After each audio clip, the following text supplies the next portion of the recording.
In this video, I will show you step by step how you can check Drone Assist to see where you can fly your drone and see if there is any restricted locations.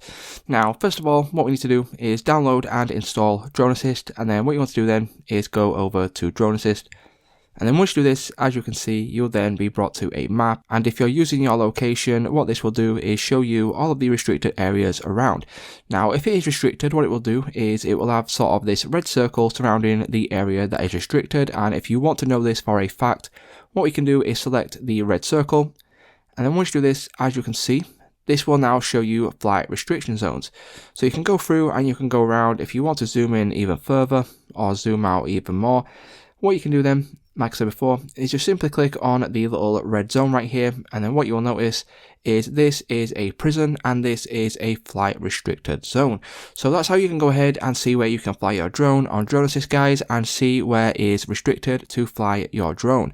So it's just that simple. If this video did help you out, please leave a like on today's video, and I will see you in the next one.